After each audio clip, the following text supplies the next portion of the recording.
Bonsoir Katia Koplieva. Bonsoir.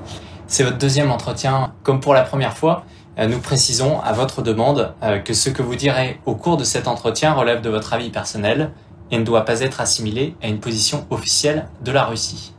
Oui, et comme j'ai remarqué en lisant les commentaires sous notre précédent entretien que cet avertissement avait visiblement perturbé certains spectateurs, je me suis dit qu'il valait mieux tirer les choses au clair tout de suite.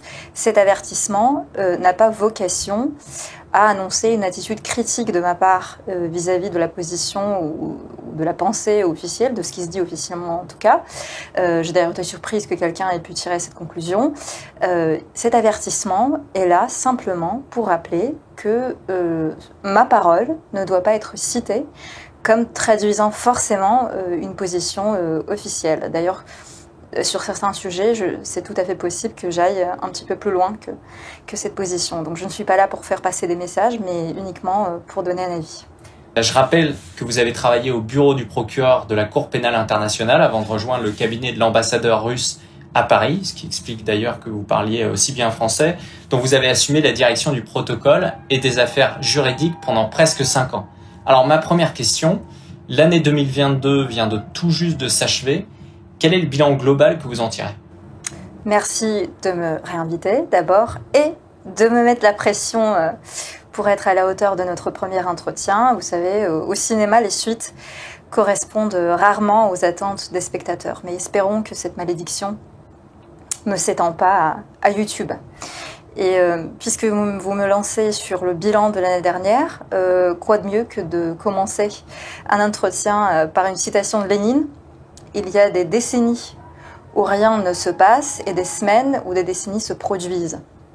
Et en fait, vous savez, j'ai regretté toute ma vie d'être née trop tard. Trop tard pour assister et dans l'idéal être l'actrice d'événements cruciaux pour l'humanité.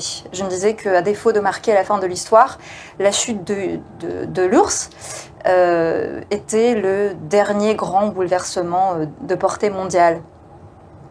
Je me disais que ce serait intéressant de vivre quelque chose de semblable, mais en fait le processus qu'on est en train de vivre aujourd'hui est beaucoup plus puissant, 1000 fois plus puissant je dirais, et plus fondamental que la disparition de l'URSS. En fait, la disparition de l'URSS a été avant tout une humiliation pour la nation russe et l'a entraîné la désagrégation de son territoire et le rétrécissement de sa zone d'influence.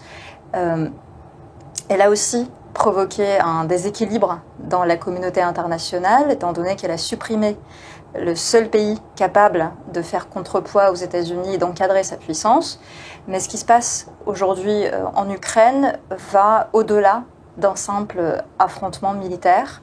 C'est très important de le comprendre.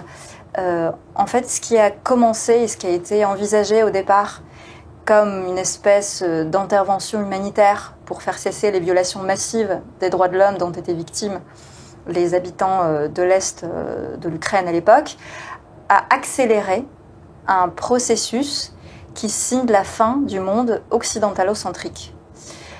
C'est-à-dire le monde qui existe à peu près depuis la Grèce antique. Je dis bien accéléré et non déclenché, puisque c'est un processus à la fois naturel, mais qui a aussi été accéléré par une succession d'erreurs de calcul de la part des Occidentaux. Qu'est-ce qu'on voit aujourd'hui ? On voit tout simplement que le roi Occident est nu, qu'il ne commande plus à travers la planète. Il a complètement échoué à imposer aux autres États sa volonté d'isoler la Russie. Il est obligé de quémander à genoux des ristournes sur les matières premières aux pays du Maghreb et du Golfe. La paupérisation est galopante. La dette est colossale. Sur le plan monétaire, l'opération russe a fait sauter le tabou qui était le commerce en monnaie nationale et non en dollars. Et sur le plan des valeurs, l'Occident s'est complètement décrédibilisé en tant que défenseur des droits de l'homme. Et si vous voulez, toutes ces gesticulations sous forme de sanctions, d'appel à créer un tribunal pour juger la Russie, de tout chahut-bahut médiatique, de faits grossiers, mais aussi de sérieuses querelles internes au sein du bloc occidental, sont des spasmes d'agonie. Lisez la définition du mot agonie, c'est un état transitoire correspondant aux derniers instants de la vie et qui peut prendre l'apparence d'une lutte contre la mort lorsqu'il s'accompagne d'une agitation convulsive ou de réactions psychologiques telles que peur ou refus. Et c'est exactement ce à quoi on est en train d'assister. Quand je dis mort, j'entends en termes d'influence, en termes d'identité, une mort sociale. Cela semble vous réjouir. Je suis une diplomate, pas une sainte. Alors, d'ailleurs, avant de continuer, je tiens à préciser qu'il y aura énormément de questions qui vont être posées, des questions comme la dernière fois aussi difficiles, donc c'est vraiment notre rôle de le faire. C'est important aussi de donner la parole, c'est le sens des entretiens à chaque fois de Livre Noir, et de laisser le temps de développer. Évidemment, comme première question un peu délicate, je dirais que l'opération russe en Ukraine, elle dure depuis bientôt 1 an. Au début, il y avait l'objectif un peu de récupérer toute l'Ukraine, de prendre toute l'Ukraine. Aujourd'hui, vous avez à peu près 15% du territoire. Est-ce que c'est un échec militaire ? Vous avez une bien curieuse définition de l'échec militaire, vous. L'échec militaire, ça s'appelle une défaite. Et j'ai l'impression qu'on en est assez loin, surtout depuis quelques semaines. N'hésitez pas à consulter les comptes rendus de notre ministère de la Défense. Ils sont très détaillés et expliquent vraiment, point par point, la situation sur le front et la progression russe sur tous les axes.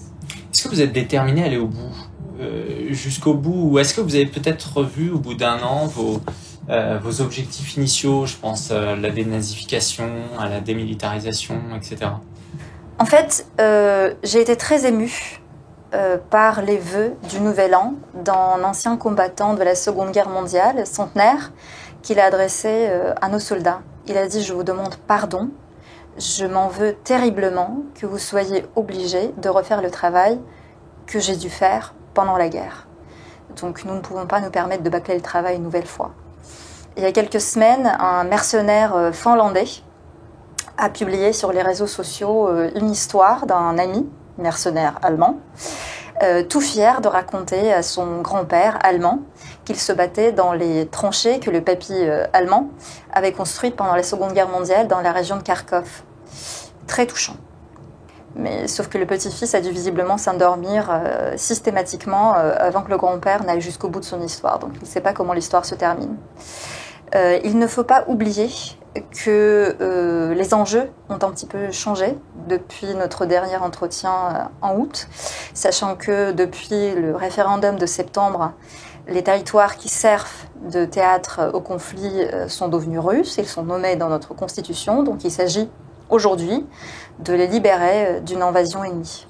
Mais après, personne n'a reconnu les résultats de référendum, même ceux qui sont vus comme vos alliés, je pense à la Chine.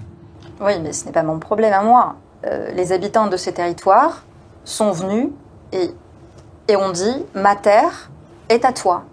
Ils ont conclu avec moi, enfin, vous avez compris avec la Russie, un contrat social. Et donc ma part du contrat consiste à les défendre et notamment à leur assurer une vie paisible. Donc concrètement, mon problème, c'est de chasser les envahisseurs de ces territoires.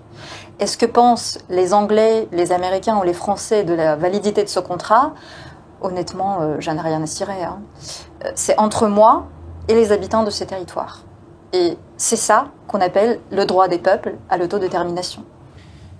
Les experts, toujours sur le plan militaire, ils s'étonnent aujourd'hui de la lenteur de votre progression et ils en tirent la conclusion que vous manquez d'armes et que votre armée est finalement mal organisée alors qu'on imaginait que c'était une des armées les plus puissantes au monde. On entend finalement ici et là dire que vous n'avez plus de missiles pour longtemps. Difficulté justement à les construire dans le laps de temps qui vous est donné.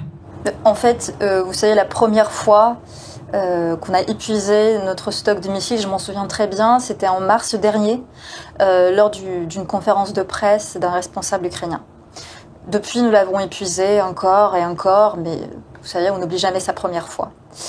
Et pour ce qui est de notre manière de procéder, en 1799, le général français Serrurier a été capturé et fait prisonnier par l'armée austro-russe et conduit devant le généralissime Alexandre Souvorov, qui lui a remis son épée prise lors de sa capture et l'a autorisé à rentrer en France sur la promesse de ne plus reprendre les armes contre la coalition jusqu'à la fin de la guerre. Et à cette occasion, Alexandre Souvorov, qui est quand même le plus grand commandant militaire russe de toute l'histoire, lui a dit « Vous savez, nous les Russes, faisons les choses sans obéir à aucune règle, ni élaborer aucune tactique.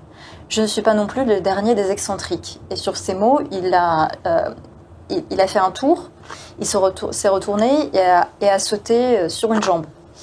Et ensuite, il a ajouté « Nous sommes des excentriques, mais nous avons battu les Polonais, les Suédois, les Turcs, et maintenant vous. » Mais plaisanterie mise à part, il faut quand même pas oublier que nous sommes quelque part pris à notre propre jeu, sachant que toutes les fortifications, tous les bunkers, toutes les usines dans lesquelles l'ennemi se retranche ont été construits par nous à l'époque soviétique. Donc aller détruire quelque chose que nous-mêmes avons conçu pour être indestructible.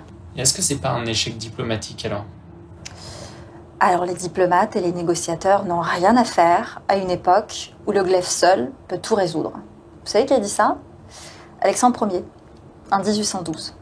Et il savait de quoi il parlait. Et est-ce que, on en parle souvent, en tout cas dans les médias français, de l'opinion russe. Est-ce que cette opinion russe soutient toujours ce que vous appelez l'opération spéciale, un an plus tard, et vu la mobilisation partielle qui a été réalisée courant automne, où certains ont dit qu'il y avait certaines régions où ça râlait un peu, ça piétinait des pieds pour aller se battre ? En fait, s'il y a une chose qu'il faut savoir sur l'opinion publique russe, c'est que son approbation va jusqu'à l'enthousiasme quand elle voit ses dirigeants demeurer fidèles à une politique purement russe. Vous savez, les Russes ont conservé une foi aveugle en un grand et extraordinaire destin. Et à plusieurs reprises au cours de l'histoire, ils ont prouvé qu'ils en étaient dignes. Et donc moi, je ne voudrais pas être à la place de celui ou de celle qui, à l'intérieur ou de l'extérieur, essaye de les en priver. Mais suite à la proclamation de la mobilisation partielle, on a vu justement beaucoup d'hommes qui ont quitté le pays. On a vu des épisodes, notamment par exemple au Daghestan. Et on peut le comprendre d'une certaine façon. Ils ne voulaient pas mourir, alors qu'on donne justement des chiffres d'un nombre de morts de soldats très important. Vous savez, aucune personne normalement constituée ne veut mourir. Hein. Une personne qui cherche délibérément la mort a quelque chose de détraqué au niveau de la psyché. Et les gens qui acceptent les convocations ou qui s'engagent volontairement ne le font pas parce qu'ils veulent mourir, mais ils le font parce que, toujours chez les personnes normalement constituées, le sens du devoir à l'égard de la patrie doit l'emporter sur la peur de la mort. Enfin, on le sait depuis l'enfance. C'est le leitmotiv de tous les films de jeunesse. Et celui qui m'a le plus marqué raconte l'histoire de Finis le Faucon Vaillant, et notamment sa chanson « J'ai la chance d'être né en Russie, je suis prêt à la porter dans mes bras, à la servir fidèlement et à donner ma tête pour elle. » Enfin, c'est magnifique. Et ce sont exactement ces considérations qui poussent les hommes, les vrais, soit à s'engager volontairement, soit à répondre avec dignité et courage aux convocations. Et je me félicite de ne compter dans mon entourage que des hommes de cette trempe. Vous savez, le plus impitoyable des bourreaux, c'est notre propre conscience. Et le jour viendra où ceux qui ont fui resteront en tête-à-tête avec la leur. Est-ce que c'est pas un peu dur ? Ils ont le droit, d'une certaine façon, de ne pas soutenir le pouvoir en place et ce qui décide. Oui, mais la question se pose pas du tout dans ces termes-là. La question n'est pas êtes-vous pour ou contre les actions de votre gouvernement. La question est répondez-vous présent à l'appel de votre patrie. Vous imaginez pendant la Seconde Guerre mondiale des Russes dire au fait je vais pas aller combattre parce que de base je suis pas très pour la politique de mon gouvernement vis-à-vis de l'Allemagne, donc voilà, je vais pas m'engager, je vois pas en quoi ça me concerne, quoi. Ou encore dire je vais pas aller combattre parce que je suis pas communiste et donc je me fous que les Allemands nous écrasent vu que je soutiens pas le régime. J'espère que vous mesurez le ridicule de ces arguments. Donc le sujet n'est pas d'être pour ou contre un gouvernement. Le sujet est de répondre présent quand ton pays a besoin de toi. Il y a une question quand même qu'on se pose. c'est est-ce que vous ne craignez pas que ces gens puissent à un moment donné représenter une force capable de peser politiquement. D'abord de l'extérieur, on pense à certains, et ensuite à l'intérieur, qui pourraient finalement représenter une menace pour le régime en place, notamment dans la perspective des élections présidentielles de 2024, qui n'est finalement pas si lointain que ça d'ici un an. Je pose cette question parce que du côté des États-Unis, on entend justement beaucoup de députés qui se disent que la paix ne pourrait scellée finalement que s'il y avait un changement de régime. Bah oui, c'est ce que j'allais dire. Si c'est sur ça que misent vos services secrets, autant qu'ils sachent tout de suite qu'ils vont se planter une nouvelle fois. Je viens tout juste de vous expliquer que ces gens-là tiennent par-dessus tout à leur propre confort, à leur personne, à leur bien-être, à leur quotidien. Ils ont détalé devant une hypothétique possibilité d'être mobilisés.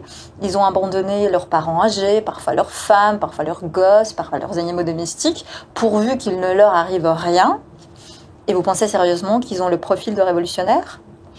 Et de deux, je viens également de vous expliquer que les Russes ont gardé, une foi inébranlable, un destin extraordinaire pour leur pays. Et ils n'accepteront jamais de remettre ce destin entre les mains de quelqu'un qui a refusé de défendre la patrie. Et si vous pensez que c'est de la grandiloquence, vous avez tort. Et je vous assure que tant que vous, en Occident, ne prendrez pas ça au sérieux, ça n'ira pas mieux entre nous. Alors, il y a un sujet du moment, en ce moment, dont on parle beaucoup. C'est une entité en particulier, justement, qui fait beaucoup parler d'elle depuis le début du conflit en Ukraine, beaucoup plus depuis quelques semaines. C'est le groupe Wagner. Alors, dans notre précédent entretien, puisque je l'ai revisionné à nouveau pour préparer celui-ci, vous-même avez rappelé pourtant que le mercenariat était illégal au regard du droit international, vous qui êtes une juriste de formation. Comment la Russie justifie-t-elle le recours à ce groupe dans le cadre du conflit ? Ben oui, mais les Wagner ne sont pas des mercenaires. Légalement, ce serait plutôt un corps de volontaires, si vous voulez. Je vous explique. Un mercenaire, c'est un individu qui s'engage à combattre dans des forces armées d'un État belligérant, dont il n'est pas le ressortissant, très important, dans le but d'obtenir un profit personnel, notamment d'ordre financier. Donc pour faire simple, un mercenaire, c'est quelqu'un, un étranger, qui n'a pour unique objectif que de se faire du pognon. Et en l'occurrence, avec les Wagner, il s'agit de Russes qui se sont organisés pour combattre pour la Russie, pour défendre la Russie, qui ne sont même pas payés par l'État parce que leur financement est privé, et qui affichent clairement pour seul objectif la victoire de la Russie dans ce conflit. Vous n'allez quand même pas reprocher à des Russes de combattre pour la Russie. Les corps de volontaires sont parfaitement reconnus par le droit international humanitaire. Ils bénéficient de sa protection, contrairement aux mercenaires, puisque le mercenariat est regardé comme un crime. Et les étrangers qui combattent en Ukraine sont des mercenaires. Et contrairement à la Russie, l'Ukraine a ratifié la convention contre le mercenariat de 89, je crois. Mais comme dit mon personnage préféré littéraire, Ostap Bender, au point où nous en sommes, et vu toutes les violations commises par les Ukrainiens au cours de ce conflit, le fait d'employer des mercenaires à l'apparence d'un innocent jeu d'enfant à la souris. Vous savez, il y a un mot qui n'appartient pas au vocabulaire des mercenaires, c'est le mot sacrifice.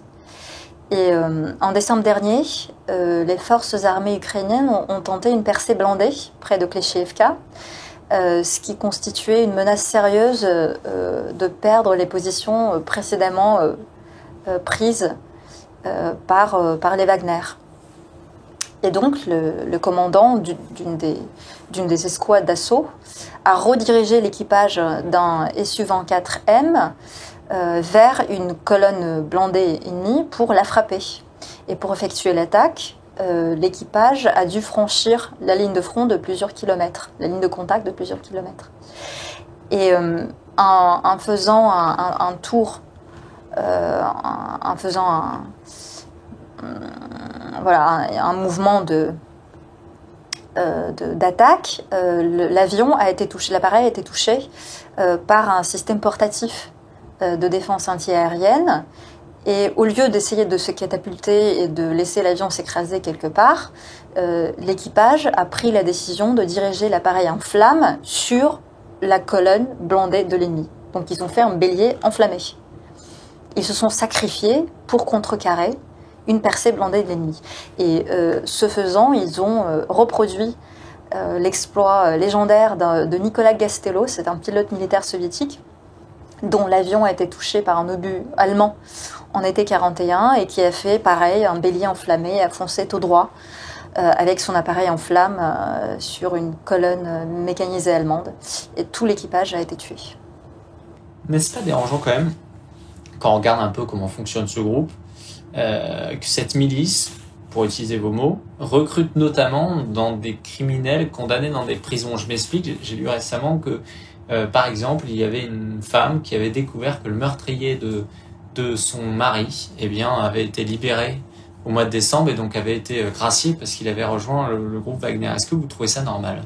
Oui, ça s'appelle racheter son crime par le sang. Et c'est une pratique pour laquelle il existe de très nombreux précédents historiques depuis, l'Égypte ancienne. Vous savez, à l'époque, c'était des militaires condamnés au déshonneur qu'on regroupait au sein d'une unité spéciale. Et donc l'honneur pouvait être récupéré en faisant un exploit sur un champ de bataille. Et pareil, pendant la Seconde Guerre mondiale, les condamnés mobilisés dans l'armée rouge ont fait d'excellents soldats. Et un vrai cauchemar pour les Allemands. Et certains ont même été élevés à la dignité de héros de l'Union soviétique. Et ils ont été nombreux, notamment, à défendre la Pologne, à participer à la libération de la Pologne. Alors le groupe Wagner, ils ont récemment démontré effectivement une efficacité en revendiquant la prise de la ville de Soledar, ça faisait longtemps qu'il n'y avait pas eu une victoire côté russe à ce niveau-là. Et d'ailleurs, ils ont revendiqué le fait d'être les seuls à avoir récupéré, gagné cette ville de Soledar. Où est l'armée régulière dans tout ça ? Et l'armée régulière remplit tout aussi efficacement de son côté les objectifs que lui assigne le commandement. Par exemple, frapper l'infrastructure énergétique ukrainienne, détruire le matériel ennemi, dont une partie que vous fournissez si gentiment. Je pense notamment aux chars, aux véhicules de combat blindés, aux véhicules d'infanterie, aux obusiers. L'armée détruit également des dépôts de munitions. L'armée s'occupe de protéger nos positions contre des attaques de drones et de missiles. L'armée se charge d'éliminer les groupes de sabotage et de diversion. L'armée frappe les poches de concentration des troupes ennemies. Je sais que c'est un travail plus routinier, qui a peut-être moins d'éclat qu'une prise de ville, mais c'est un travail qui crée les conditions indispensables pour que des puristes de ville puissent être opérés. Et au jour d'aujourd'hui, nous sommes à peu près 8000 chars détruits, 8000 véhicules terrestres, 4000 mortiers, 3000 drones et 400 avions, je crois. D'ailleurs, pour rebondir sur ce que vous dites, c'est vrai que lorsque nous avions échangé au mois d'août en Crimée, vous évoquez le fait que ça pouvait monter en cadence, parce qu'il y avait à l'époque, effectivement, les infrastructures du réseau électrique ukrainien n'étaient pas encore ciblées. Il y avait d'ailleurs des critiques à ce niveau-là. Mais venons plutôt maintenant au sujet de, ok, très bien tout ça, mais c'est sur la résolution du conflit. Ce conflit entre la Russie et l'Ukraine se terminera bien un jour par un traité qui sera négocié. Quelle sera la base juridique de ce traité, vu que le droit international est aujourd'hui, malgré tout, assez mal en point? Vous savez, pour vous répondre à cette question, il va me falloir un peu de temps. Et je risque d'ennuyer vos spectateurs. Alors détrompez-vous, on a des spectateurs chez Livre Noir qui sont plutôt, qui savent s'accrocher. Donc c'est leur force. Je pense que c'est important de venir sur ce point-là parce que beaucoup de gens disent aujourd'hui il faut sortir du conflit, mais effectivement on voit pas comment commencer. Donc si vous pouvez développer, n'hésitez pas à aller jusqu'au bout et on en discutera juste après. Ok, c'est vous qui l'avez voulu. Je vais commencer par le commencement alors. Le droit international moderne est le produit de l'évolution de la culture et de l'histoire essentiellement européenne, qui prend racine au XVIIe et XIXe siècle. Ces caractéristiques principales, les trois caractéristiques principales étaient les suivantes. Le droit international a été utilisé pour consacrer la distinction entre les États civilisés d'un côté et les peuples, communautés et nations non civilisés de l'autre. Les civilisés étant les États européens et les non civilisés le reste du monde.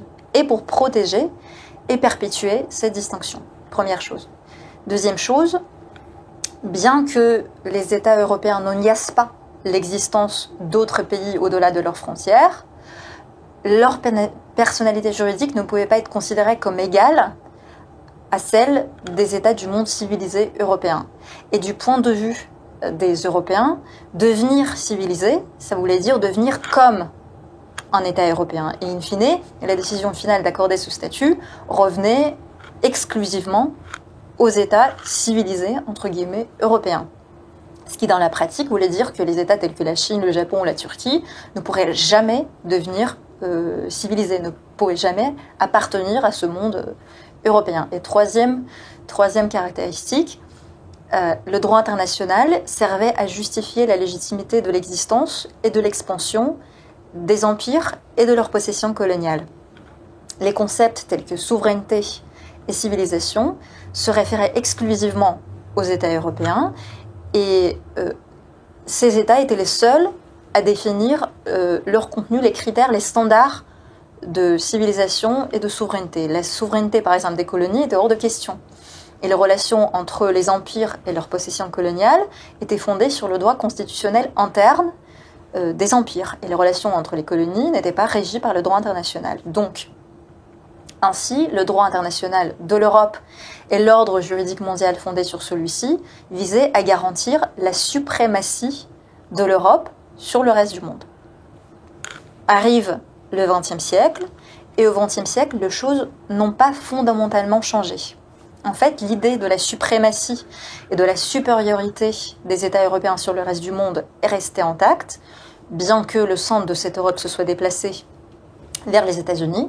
Les positions de départ des grandes puissances lors de la création de l'ONU ont été différentes, d'où les divergences dans la compréhension du droit international et des articles de la Charte des Nations Unies. Par exemple, pensez-y, la France et la Grande-Bretagne ont travaillé sur les concepts d'égalité souveraine des États tout en restant des empires coloniaux.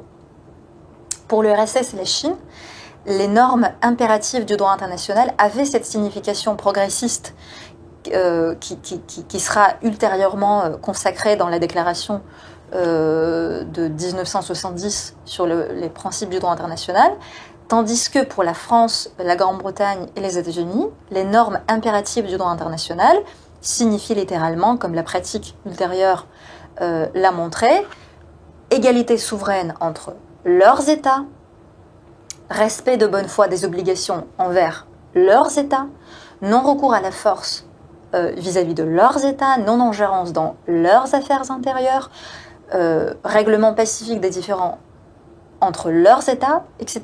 Donc ils ne reconnaissent pas les autres États comme leurs égaux. Et la légalité des actions de ces États-là, elle est jugée au travers du prisme du regard des États occidentaux avec à la tête les États-Unis d'Amérique. La consécration dans la Charte des Nations Unies des fondements de l'ordre juridique mondial n'a pas conduit à l'abolition de la politique et de la pratique de la dépendance coloniale, ni à l'interdiction de la guerre à grande échelle, ni à l'interdiction du recours à la force armée, ni à l'interdiction de la discrimination. Dans une mesure plus ou moins grande, toutes ces pratiques ont subsisté sous de nouvelles formes. Par exemple, la dépendance économique a remplacé le colonialisme classique. Les interventions militaires et le parrainage d'organisations terroristes a remplacé le recours à la force armée pour s'immiscer dans les affaires intérieures des États, etc. Et ces pratiques, cet état des choses, ne sont pas regardées comme défaillants, comme une défaillance du droit international, mais plutôt comme quelque chose de normal, puisque c'est exactement le contenu que les États occidentaux recherchaient dès le départ. au concept d'ordre juridique universel, de communauté internationale, de valeurs et d'intérêts communs, se substituent les valeurs et les intérêts d'un petit groupe d'États. Et l'opposition à ces valeurs est considérée comme une menace pour l'humanité tout entière, pour le monde dans son ensemble. Les États occidentaux contournent les normes impératives du droit international en redéfinissant l'objectif, c'est-à-dire qu'on ne dit plus interdiction de recourir à la force armée, on dit lutte contre le terrorisme et la prolifération des armes de destruction massive. On ne dit plus interdiction de refuser au peuple le droit à l'autodétermination, on dit maintien de l'intégrité territoriale. On ne dit plus interdiction de s'immiscer dans les affaires internes des autres États, on dit responsabilité de protéger. Et le conflit en Ukraine fournit à l'envi les preuves de ce que j'avance. L'Occident trouve normal que l'Ukraine viole le droit international humanitaire. Bombardement de villes non protégées. Bombardement systématique. Minage à distance de villes et de villages avec des mines antipersonnelles interdites. Utilisation de la force armée contre des civils. Déploiement de postes de tir et d'armes lourdes dans des quartiers résidentiels. Utilisation extensive et ouverte de mercenaires venus du monde entier. Utilisation de la force armée sur des sites nucléaires. Torture et meurtre de prisonniers de guerre et de civils.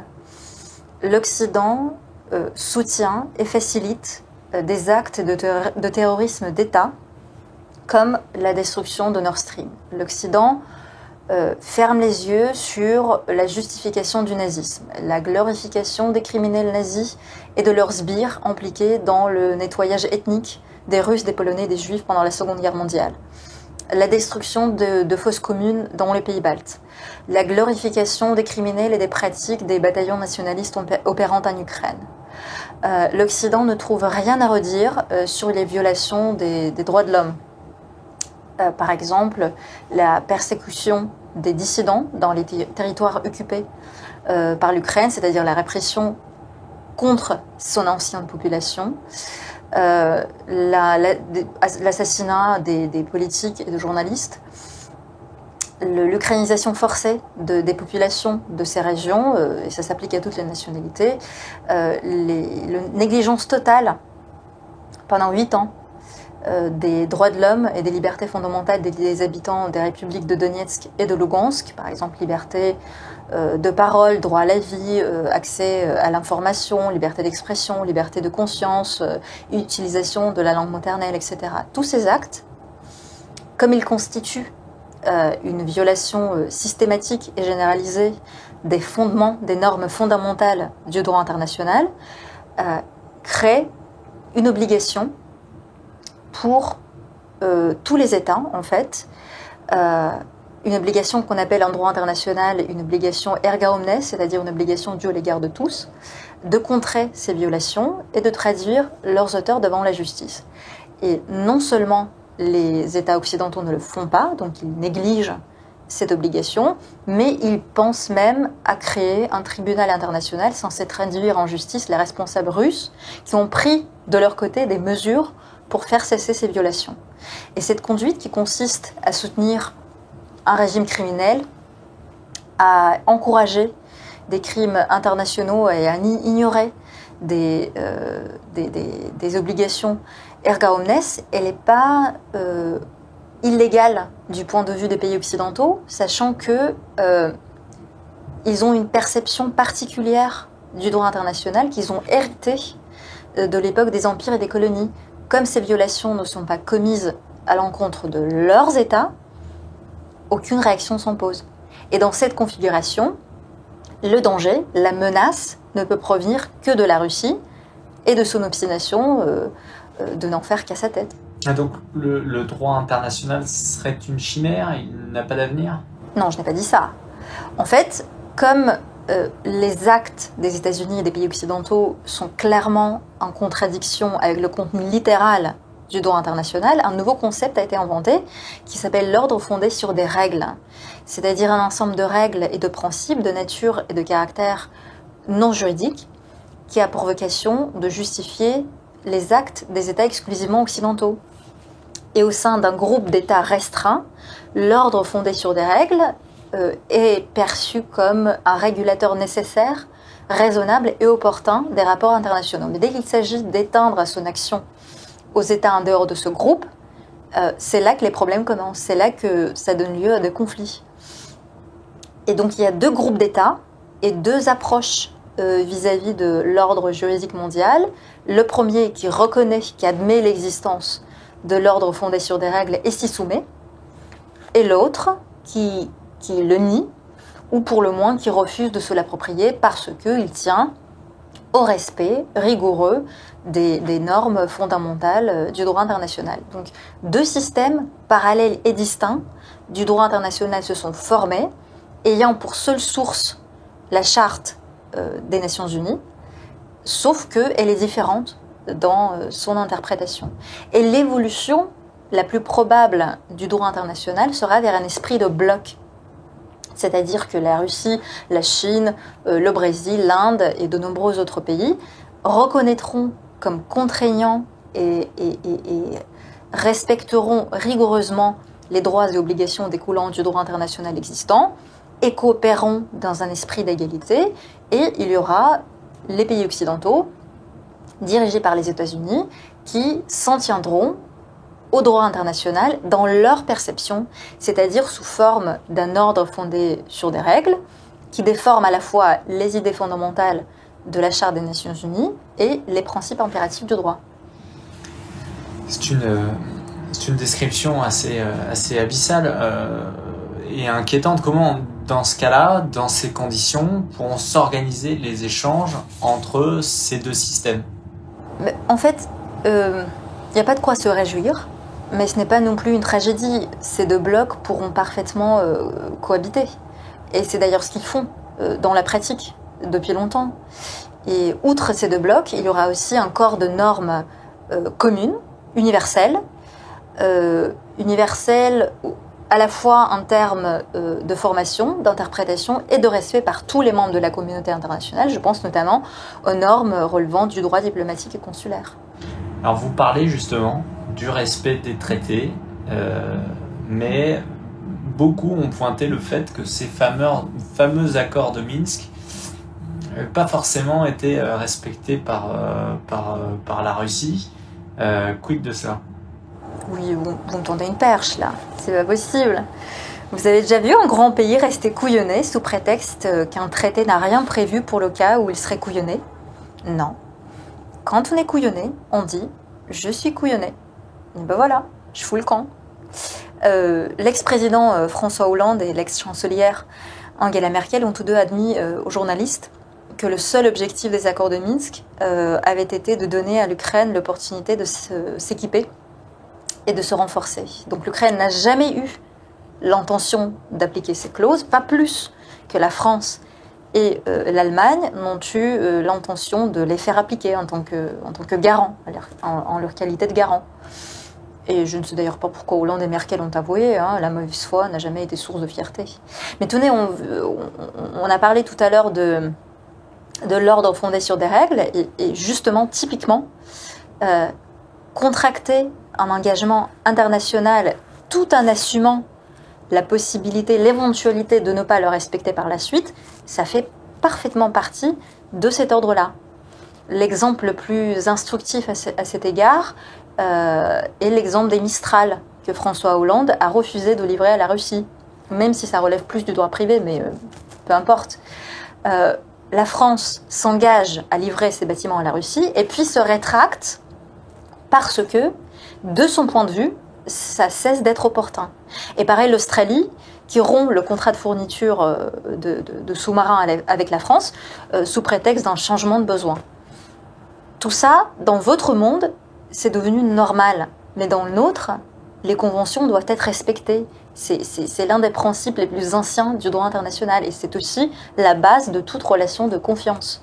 Ce que je veux dire, c'est que ces revirements ne sont pas de simples coups tordus, mais ils sont caractéristiques d'un nouveau corps de règles qui régissent les relations entre certains États, dont la France. Après, c'est vrai que si les Mistral avaient été livrés, aujourd'hui, la France, je lisais un diplomate qui disait, aurait été assez embêté de voir les Mistral qui sont quand même un fleuron français, peut-être dans la mer Noire. Justement, vous avez à la fois évoqué François Hollande, donc qui a interrompu, disons, toute bienveillance dans la politique de la France vis-à-vis de la Russie. Il en remet d'ailleurs régulièrement des couches, parce qu'il participe à beaucoup de documentaires, d'interviews à ce sujet. Il critique Emmanuel Macron, il critique Nicolas Sarkozy qui était plus proche de la Russie. Et de l'autre côté, Angela Merkel, qui au contraire est plutôt connue pour avoir entretenu une relation spéciale avec la Russie tout au long de sa chancellerie. On se rappelle de ces images où Vladimir Poutine l'accueillait avec la tradition russe. À l'époque, d'ailleurs, on ne comprenait pas vraiment de ce côté-là, avec un bouquet de fleurs. La question des personnalités, est-ce qu'elle est aussi importante que ça? Bien sûr, les affinités peuvent faciliter les choses. Mais la raison d'État doit toujours l'emporter sur les dispositions personnelles. Et c'est visiblement quelque chose qu'on n'enseigne plus dans vos écoles d'administration. En fait, lorsque vous êtes à la tête d'un pays, quel que soit le sentiment que la personne en face vous inspire, la seule question que vous devez vous poser, c'est est-ce que ce que je fais est dans l'intérêt de mon pays? Et c'est à ça qu'on reconnaît un homme d'État, en fait. Est-ce que la France a agi dans son intérêt lorsque ces entreprises ont perdu un énorme marché avec un potentiel considérable? Est-ce que c'est dans l'intérêt de la France que les prix du gaz et de l'électricité grimpent plus haut que l'Everest? Alors restons un peu dans la thématique du droit. Vous avez évoqué le projet de tribunal spécial pour l'Ukraine. Donc c'est un projet dont, j'allais dire, la France, plutôt certains diplomates français, notamment aujourd'hui dans la majorité, je pense aussi à Nathalie Loiseau, s'est fait le porte-étendard. En tant qu'experte de droit pénal international, parce que comme je disais, vous avez travaillé à la CPI, comment jugez-vous cette initiative? Cette initiative est peu conciliable avec la place d'influence à laquelle aspire visiblement la diplomatie française. Premièrement, cette initiative est une grosse entreprise de discrédit de la Cour pénale internationale qui enquête sur le terrain depuis le début, dont la France est membre, et mieux que ça, à laquelle la France a même augmenté sa contribution financière depuis le début du conflit, et forcément proposer de créer un tribunal pour juger les mêmes faits que ceux pour lesquels la CPI est compétente, revient à reconnaître publiquement l'inefficacité de cette institution. On est d'accord. Deuxièmement, il est de notoriété publique que de nombreux crimes de guerre sont imputables au gouvernement ukrainien.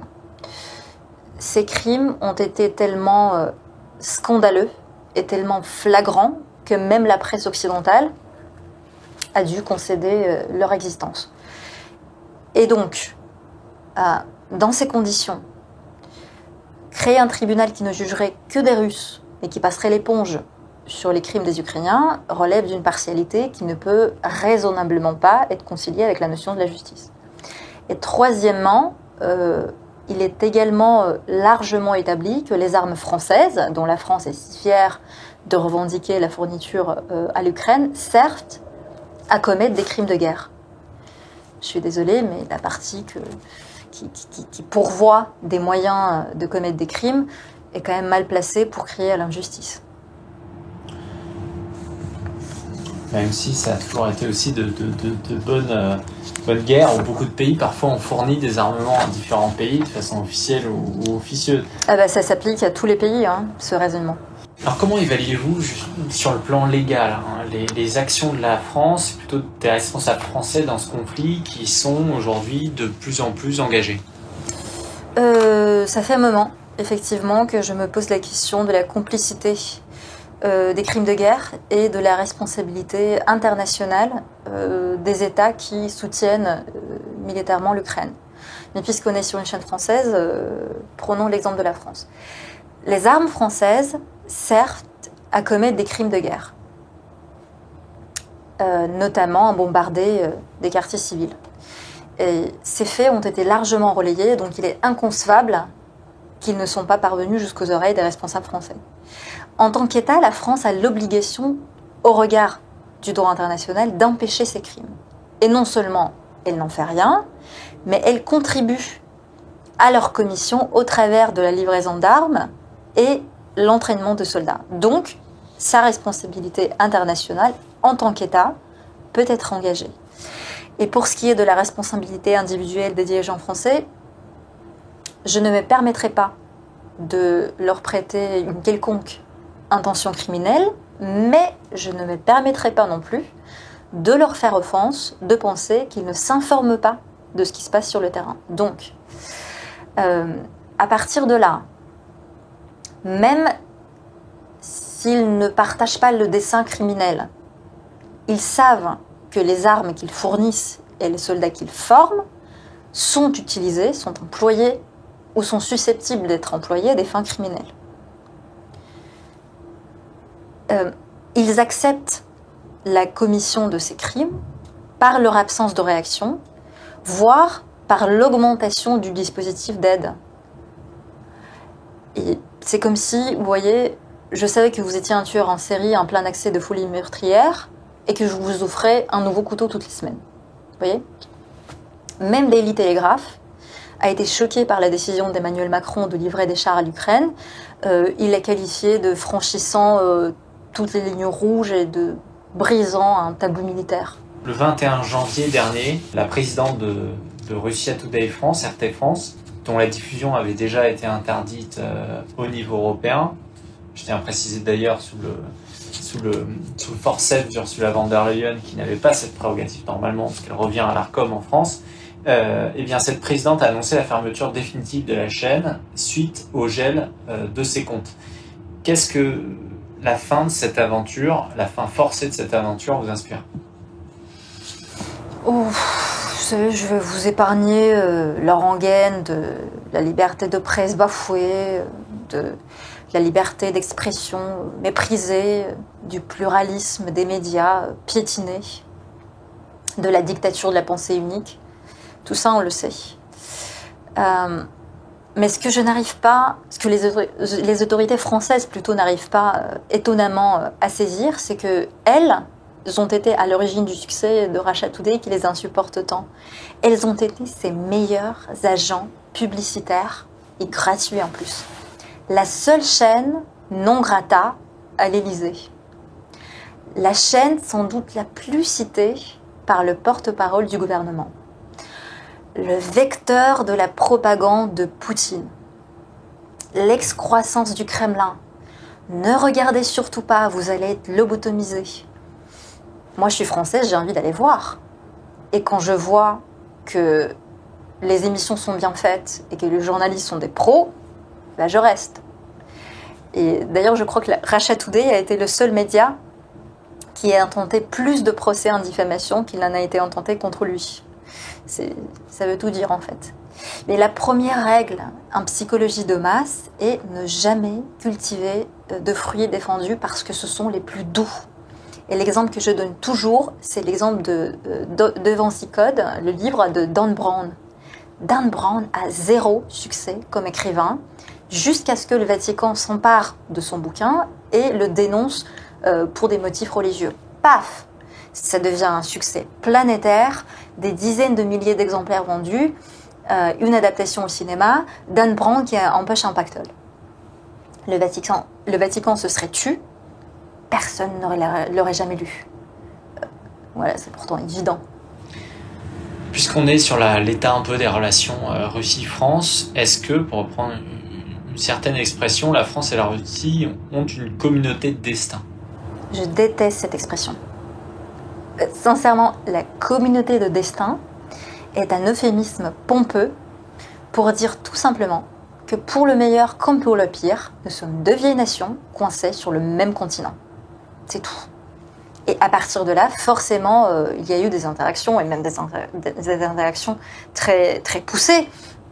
Depuis Anne de Russie, fille du prince Yaroslav le Sage, qui a fondé 2 dynasties françaises, et jusqu'au vol de Thomas Pesquet depuis Baïkonour.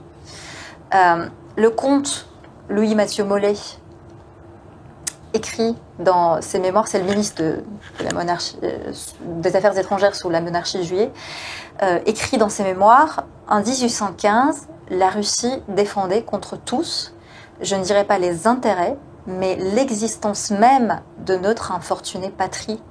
Et si la France est encore la France, elle le doit à 3 hommes dont il ne faut jamais qu'elle oublie l'existence. Alexandre, l'empereur, et ses 2 ministres, Capodistria et Pozzo di Borgo. C'est vous dire l'intensité de ces interactions. Ma propre arrière-grand-mère a combattu au sein de la résistance française. Elle était ressortissante soviétique. Elle était l'une des commandantes d'une unité composée exclusivement de femmes soviétiques que les Allemands avaient traînées jusqu'en France pour les y interner dans des camps de travail. Cette unité s'appelle Rodina, la patrie en français. C'est un peu le pendant féminin de la Normandie niémane, si vous voulez. Et vous savez le serment qu'elle a prononcé en intégrant ses rangs? Accomplissant mon devoir à l'égard de ma patrie, je m'engage à servir avec honnêteté et abnégation les intérêts du peuple français, du côté duquel je défends les intérêts de ma patrie. De toutes mes forces, je défendrai mes frères français dans la lutte contre l'ennemi commun, l'occupant allemand. Voilà, si la communauté de destin était un argument géopolitique valable, ça se serait. Mais la communauté d'intérêt l'est. Avec cet exemple que vous donnez de votre arrière-grand-mère, c'est vrai qu'on comprend un peu mieux pourquoi vous parlez français. Vous êtes aussi très sensible à ce qui se passe en France. Et dans le fond, d'ailleurs, c'est la complexité de cet entretien ou des arguments que vous donnez. C'est que il y a la critique des responsables français, etc., qui est légitime. Nous-mêmes, chez Bourdon, on critique souvent, il y a beaucoup de choses à dire. Et en même temps, il y a le souhait quand même que les gens, en tout cas la France, la Russie, s'entendent malgré ce contexte. Est-ce que dans ce cadre-là, vous pensez, comme certains, que les relations avec la France soient irrécupérables aujourd'hui ? Vous savez, la diplomatie est l'art de faire durer indéfiniment les carreaux fêlés. Pour paraphraser le général Chanzy, qui était ambassadeur français auprès du tsar, on est ici tout disposé aux bonnes relations avec la France, à la confiance dans la République. Il dépend de vous seuls, les Français, qu'il en soit réellement ainsi. Le sentiment que l'opinion russe éprouve à votre endroit est surtout une déception. La Russie vous en veut de ne pas pouvoir compter sur vous, ce qui nous éloigne de nos tendances naturelles à la sympathie et à la confiance envers vous. Et les intérêts de la nation française ne se heurtent pas dramatiquement avec les nôtres. Je veux dire, notre position géographique respective nous met à l'abri de toute rivalité de nature à faire naître des conflits, sachant que nous n'avons pas de frontières communes. Mais si la nature nous est située pour être alliés, la politique a fait que la tradition des chancelleries a été plutôt hostile à l'idée d'une alliance. Il se trouve que pendant des siècles, dans sa poussée vers les mers, vers l'Occident, la Russie avait combattu la Pologne, la Turquie et la Suède, profitant dans cette lutte de l'appui de la maison des Habsbourg, tandis que la France, fidèle au testament de Richelieu, cherchait à prendre l'Autriche à revers et trouver ses auxiliaires où, bingo, à Stockholm, à Varsovie et à Constantinople. Ensuite, depuis à peu près le milieu du 19e siècle, Autrichiens et Russes avaient vécu dans un état de brûle-attente, mais l'amitié de Berlin a remplacé celle de Vienne et avait permis à notre gouvernement de garder les mains libres en Orient, tandis que Guillaume Ier écrasait la France. Et pour ce qui est du XXe siècle, j'imagine qu'il est inutile de rappeler la nature de nos désaccords politiques. Le régime des soviets était autant insupportable à une partie de la bourgeoisie française que l'était en son temps la Troisième République à la Russie absolutiste, ou comme disait Napoléon, la tendance républicaine à la tendance cosaque. Nous nous sommes alliés à 4 reprises dans l'histoire, en 1756, en 1807, en 1892 et en 1944. Et la première fois, notre amitié a tourné au vinaigre par la faute du tsar Pierre III, la deuxième par celle de Napoléon Bonaparte, la troisième par celle des bolcheviks, et la quatrième par celle du gouvernement de la quatrième. Égalité triste, mais parfaite. Les tensions actuelles sont amenées par des considérations vaines de la politique de soumission volontaire aux diktats de Washington. Je ne sais pas si les dirigeants français se rendent compte, au fond d'eux-mêmes, des faux pas que leur fait faire le désir de satisfaire les Américains, mais je me doute que ce ne soit pas dans leur caractère de le reconnaître. Il faut rendre complète justice à l'intelligence et au patriotisme éclairé dont certaines personnalités en France font preuve, malgré le sentiment de lassitude qui les saisit, vu toutes les pressions qu'ils subissent à cause de leurs opinions favorables à une bonne relation avec la Russie. Il y en a dans tous les domaines, l'économie, la culture, le droit, la presse, etc. Ces gens-là sont doués d'un solide bon sens, sincèrement patriotes, conscients de l'honneur national et de la grandeur nationale et des grands intérêts du pays.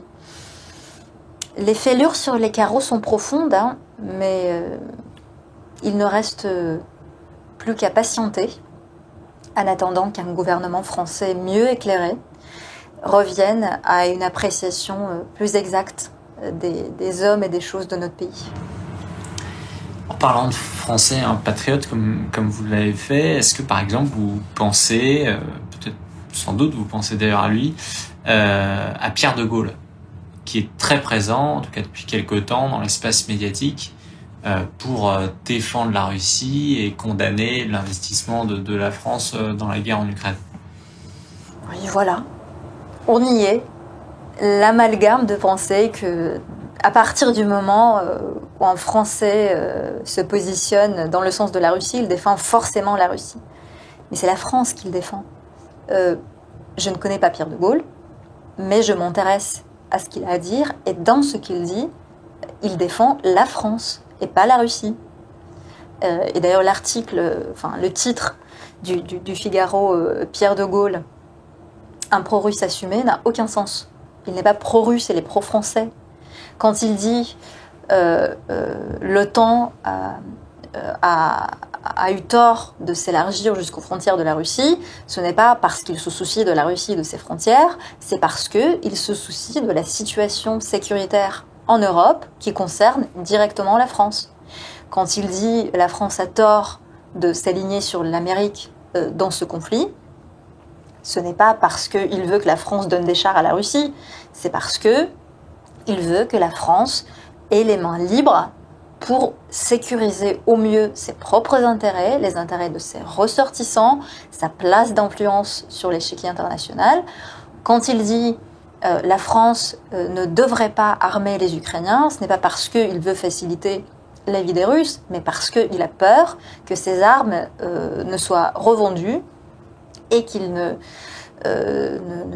finissent entre les mains des gens, disons, mal intentionnés, que ce soit dans les banlieues françaises ou ailleurs dans le monde. Il prend systématiquement le parti de la France. Mais c'est évident. Je ne demanderai jamais à un Français d'aimer la Russie, mais je m'attends à ce que le Français aime la France. Vous savez, je peux tout faire avec un Français qui aime la France. Je peux trouver tous les accords que vous voulez, sur n'importe quel sujet. Mais avec un Français qui n'aime pas la France, je ne peux rien faire. Vous dites que les intérêts de la France ne se heurtent pas avec les intérêts de la Russie. Pourtant, il y a un point, en tout cas moi, qui me tient à cœur, sur lequel c'est clairement le cas, c'est le cas en Afrique. On a quitté le Mali, dans le Burkina Faso, on est quasiment exclu. Il s'avère qu'on est à chaque fois remplacé par le groupe Wagner. Et même pour aller plus loin, il y a une certaine, en tout cas dans la presse russe en Afrique, il y a une certaine haine de la France, une logique anticolonialiste française qui est propagée et qui vient même nous atteindre, comment dire, dans nos banlieues françaises, et même parmi les gens qui sont plutôt proches, en tout cas qui ont cette vision d'intérêt convergent entre la France et la Russie, cet élément-là peut les déranger? J'ai dit que nos intérêts ne se heurtaient pas dramatiquement, et je le pense. Se heurter dramatiquement sous-entend que la satisfaction des uns crée une menace vitale pour les autres. C'est comme dans cette prophétie dans Harry Potter à propos de lui et de Voldemort. Et l'un devra mourir de la main de l'autre, car aucun d'eux ne peut vivre tant que l'autre survit. Je vous assure que notre situation commune en Afrique est très, très, très loin d'être si critique. Ça, c'est une première chose. Deuxièmement, si c'est aujourd'hui que vous découvrez notre présence en Afrique, vous avez 90 ans de retard. Notre rapprochement s'est opéré à la fin de la Seconde Guerre mondiale sur le terrain de notre soutien actif au mouvement décolonial. Je vous épargne le coup du soutien désintéressé, vous ne me croirez pas et vous aurez bien raison. Évidemment que dans le contexte de l'affrontement idéologique entre l'URSS et l'Amérique, l'Afrique était un enjeu, mais n'empêche que par rapport aux politiques africaines occidentales, la nôtre avait l'avantage d'être débarrassée de tout passif et de tout préjugé et de se construire sur des bases saines. Et nous avons donc pesé de notre poids de grande puissance pour faire accepter la consécration dans la Charte des Nations Unies des principes d'autodétermination, d'égalité souveraine et de non-discrimination. Et c'est encore sous notre impulsion qu'a été adoptée la déclaration sur l'octroi de l'indépendance aux peuples et aux pays coloniaux, en dépit de l'opposition des puissances coloniales comme la France qui considérait que les colonies n'étaient pas prêtes pour l'indépendance. Et ces déclarations a proclamé que tout colonialisme, toutes les ségrégations, toutes les discriminations devaient prendre fin. Et elle a donné un puissant élan au mouvement de libération partout dans le monde, et notamment en Afrique. L'URSS et les pays du bloc communiste saisissaient toutes les occasions pour défendre dans les instances internationales les intérêts, les souhaits légitimes des combattants contre le colonialisme. C'est pour ce qui est du volet politico-légal de notre politique africaine. Maintenant, le volet idéologico-culturel. L'URSS et les pays dans l'orbite de l'influence soviétique ont engagé un vaste réseau d'universités à offrir des bourses d'études et des exemptions des frais de scolarité aux étudiants africains qui venaient se former chez nous au métier d'ingénieur, de médecin, apprendre la langue pour ensuite mettre ces compétences au service de leur pays d'origine.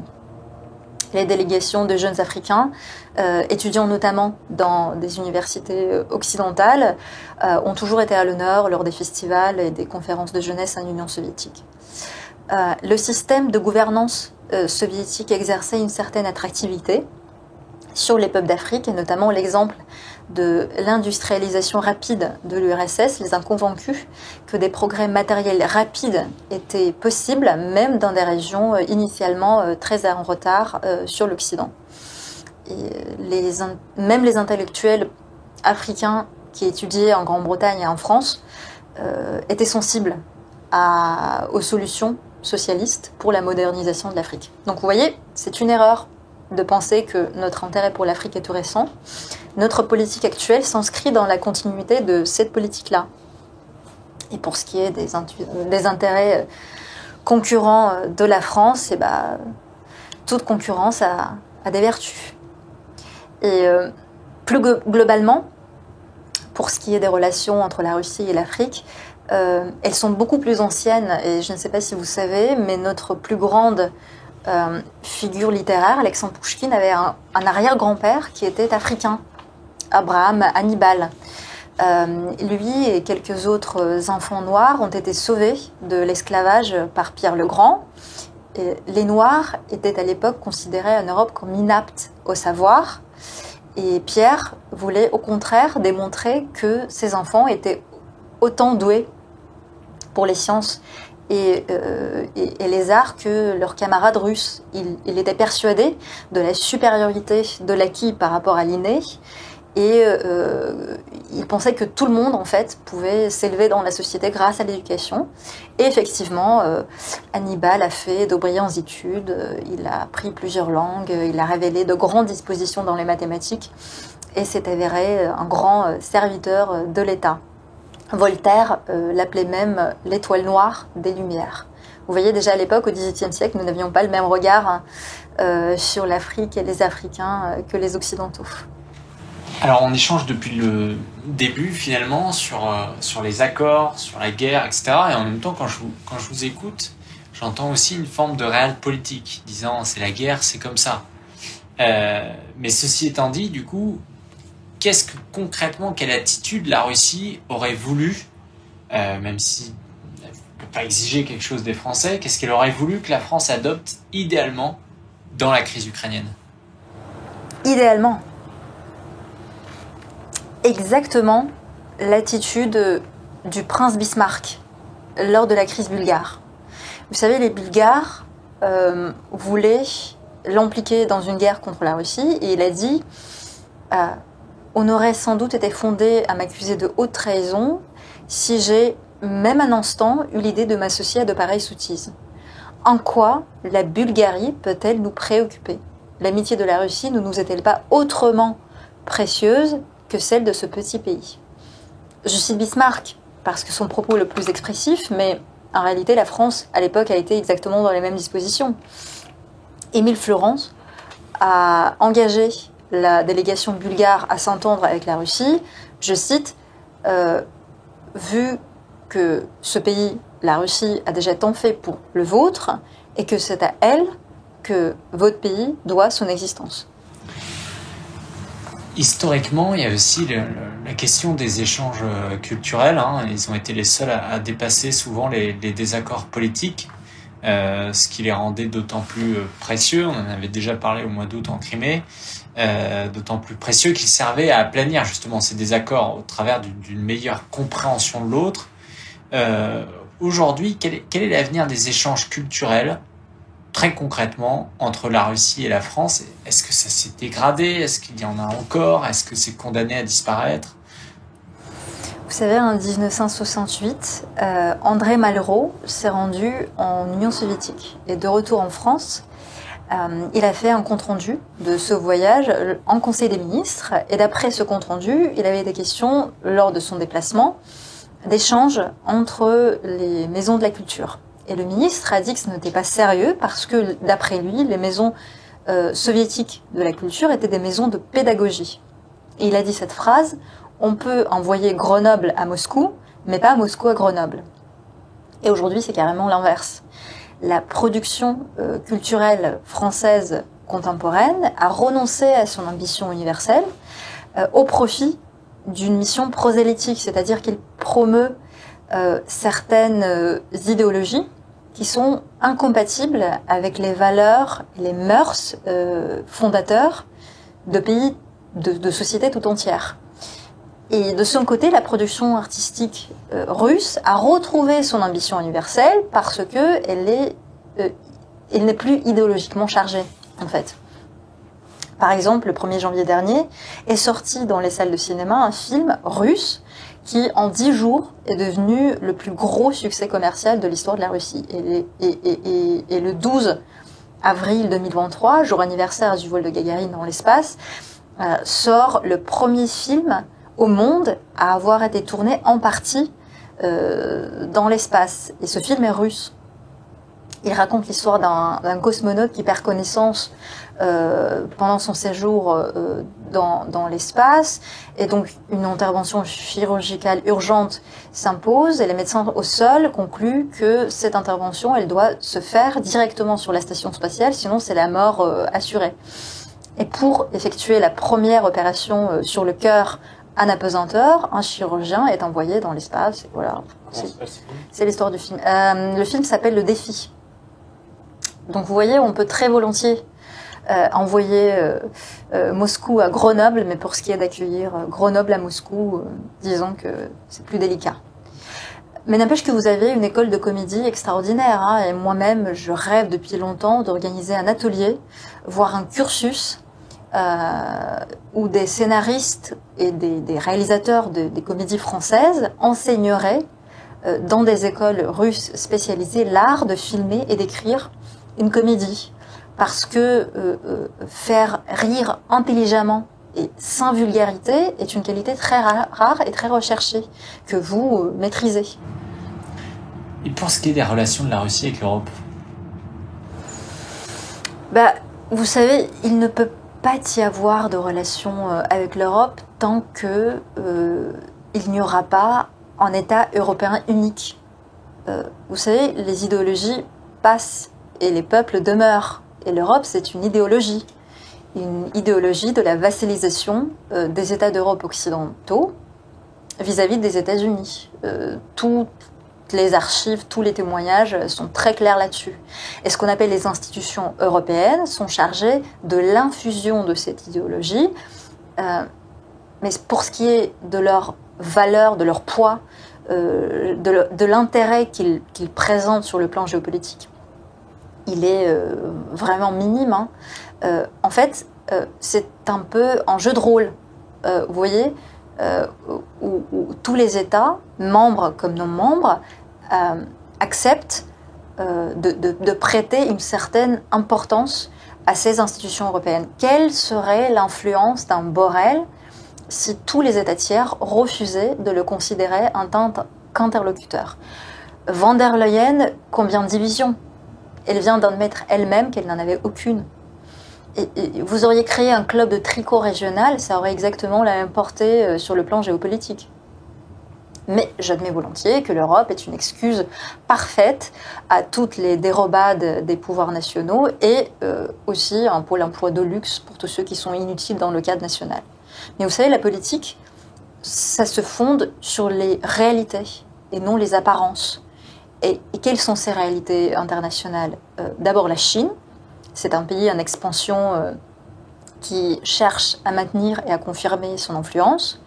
La deuxième réalité internationale, c'est la Russie, qui ne veut pas être bouffée, et elle a bien raison. Et la troisième réalité internationale, c'est les États-Unis d'Amérique. Aujourd'hui, en Occident, c'est le seul pays à avoir encore une ambition nationale et les moyens de cette ambition.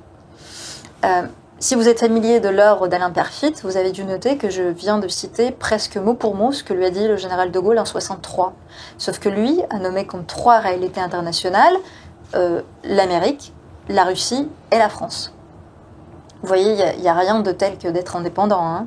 Ça aussi, c'est du de Gaulle et du bon sens. Alors Katia Kopylova, cet entretien touche à sa fin. On a passé près d'1h20 à échanger sur plein de sujets passionnants et je pense des sujets aussi délicats. Nous vous remercions encore une fois d'avoir accepté de vous prêter à nouveau à cet exercice.